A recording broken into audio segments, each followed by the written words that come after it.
And the final rig that I'm going to do today is hinge rig, which at one point I wouldn't have showed anyone this years and years ago. I wouldn't have. I've only just started telling people about it now, to be honest with you. And it's been 9 years, but it's really underused and it's absolutely deadly. Right, so you want a chod patterned up for this one. So again we will be going with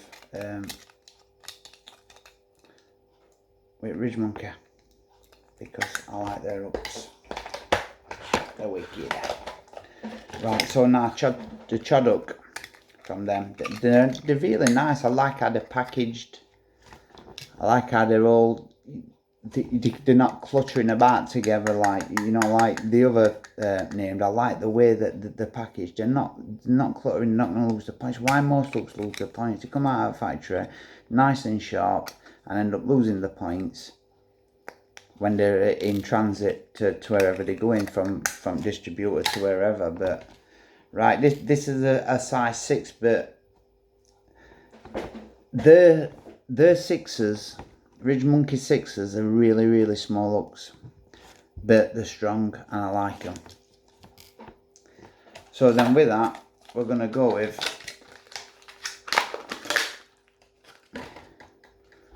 RM Tech. It's a stiff, memory free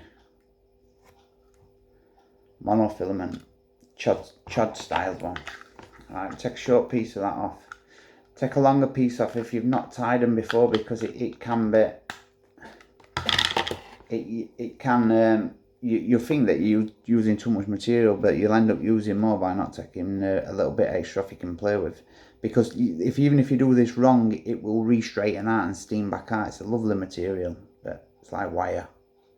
Right, so we're coming through the back of the yoke again. Point side facing me, you're going through that side, and it's just a knotless knot. Again, knotless knot, but this time you're leaving a longer tag end on it. So again, 1, 2, 3, 4, 5, 6, 7, 8, and then back through. Right, pull that down. You end up with a lovely barrel, it's like a whipping. You can actually, I do sometimes whip them, to be honest with you. Again, that whip is running bang parallel with the back of hook. You may be thinking it don't make a difference. Try it. You will lose fish through it, I'm telling you honestly, you will lose fish. Right then, so the next step now is a small bait spike. It's another thing that I'm really short of. I've ordered some more though, so I hope they're here in time, to be honest. Right then, so you come in through the back again, but this time your bait spike's going on. Now, I ain't bothered that this bait spike ain't got another section to it to get more movement. There is enough movement in this rig, in the other parts of it, through swivels and other bit loops and things, that's going to give it movement. I ain't that bothered about the bait being able to move. It doesn't make a difference about bait. It's the actual rig that does the business on this one. Now go back. Now just put that baiting spike on, and then you loop back through, and then pull it tight. But only so it forms a very small D. Like that. You've got a very small D in it. I don't know if you can see that. It's a really small D. Right. Just so there's just so that will move nicely on it. Right. And then cut off your tag end. I always leave a little bit extra on. So I've left that much on. Right. Pull the material out of the way, so you're just left with that tag end. Because it don't matter if you burn you, but if you burn your rig, it may result in a lost fish. Right, So now blob it and then leave it. Don't be doing what a lot of people do, and then just blob it with your finger a little bit more. Right, that needs a little bit more. Nah, just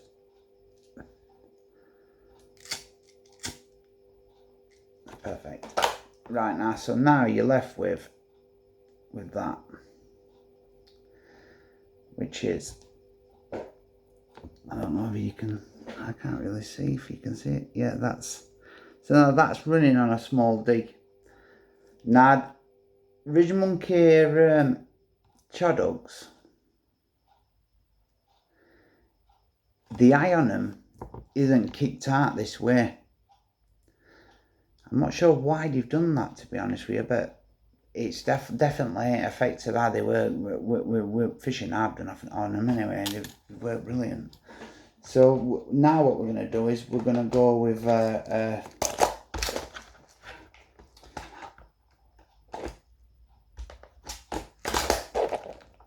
we're going to go with the only swivels I use now, to be honest with you, a big eye swivel.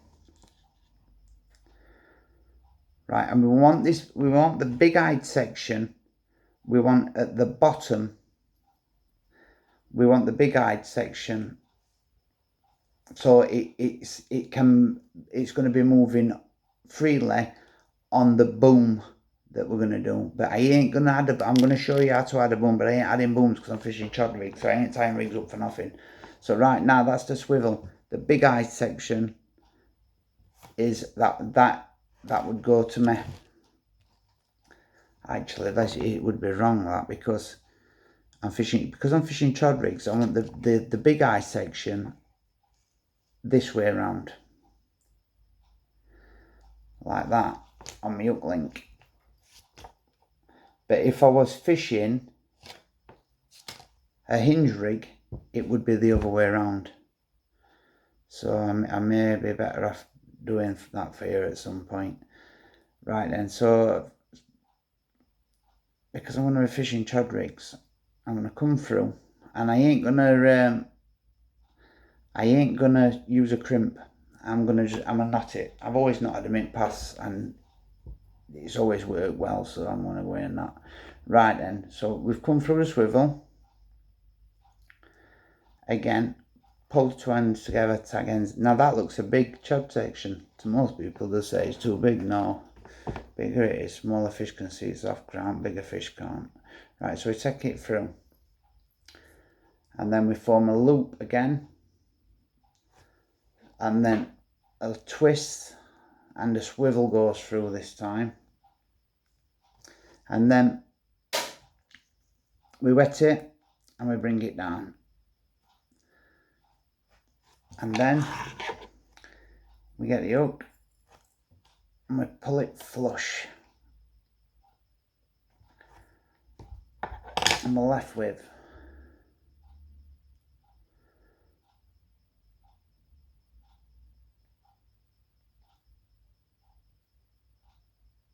you'll get me in a minute. It's just sorry if this seems a bit right. You're left now with that. It's something I've always done. I love them loops in it. It's anyone that's fished me will tell you honestly. I am a fish with the hinge rig. I absolutely love the rig, and I love the hook holds I get are incredible. I mean, I put photos on a hook holds I get, and if you measured from one side of the mouth to other, measurement would be pretty much near enough perfect. Bit same on either side. That's how we're how precise it's absolutely deadly. Now Adam Penning said that he come up with this, and I didn't tell him writing about this rig long before Adam Penning come on Thinking Tackle, long time before then. Right then, so now I've done that again because I took the actual straightness out of hook link. So what we've done now is we've ended up with that. Now that is pretty much how I will be fishing it, apart from the most very slightest of, and if a little bit of heat,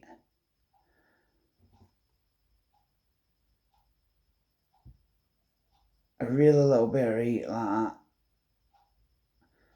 And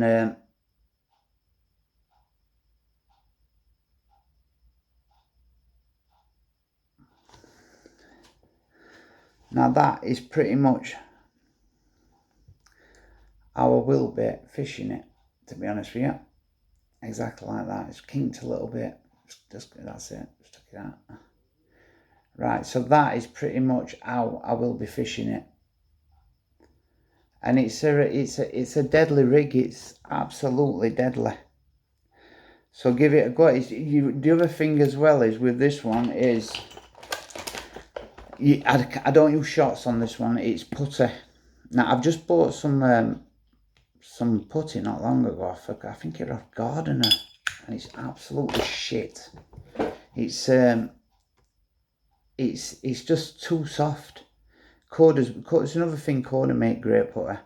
Right now over the knot of this, you want a blob of putty. You see, with Coda putty, it don't come off every fish. With their putty, every single fish you need to put no putty on because it comes off. Right, so now to make that more pleasing on our eye, I suppose. I mean, a difference to the fish if it's a shot or what it is, but right. So then you end up with that, which is chod rig. Now, all you would need to do with that to make it into a hinge rig is, again, end trap semi-stiff and just tie a section onto here. I use a section probably, it depends on weed. If it's, I would cast an old rig out and I would bring a piece of a weed in, and if the weed is 4-inch eye off bottom, from root to tip it's 4-inch, then I would go with 6-inch a boom section. So you know when your boom goes in, it's going to shoot up and it's going to sit nicely on top of weed, and it's always going to gear just in case it goes in, it comes out at an angle, you know that it's going to come down at some point and sit nicely on top of weed like that with the boom on. But all you need to add to that is a boom section. It's not rocket science that, but then again, it's another rig that no matter what, it will always have them in bottom lip, always. Even but on a palm, it's deadly, absolutely deadly. So that's a rig I will definitely be using, but I will be fishing it on a naked chod, which means I will be fishing it on just mainline, no lead core, for the simple reason I've seen weed in there and it's very, very weedy. So I think by fishing it on lead core, I may be doing myself a disadvantage if I fish on the. I've done all my lead core leaders up, so all my lead core leaders are tied, and they're all ready to go now. Then they're all fished with a drop off system, so lead will be dropped on take everyone, even leg clips. The leg clips that I'll be fishing. Again, leg clips, another thing that made me laugh as well, because people spend a fortune on them. You see, these are deer ones. Really hard plastic. I don't like them. Now the cheaper ones, right, I don't think I've got any. The cheap ones are more rubber. The softer. You can tell the cheaper, the more rubbery, and they break fairly easy. But I ain't bothered about that. If they only ever break really if you hook a fish and they come off, which is fine with me because you're it's only ever tail rubber that goes anyway, so you're fine with that. But there you go, guys. The chod rig, or with a boom, the hinge rig.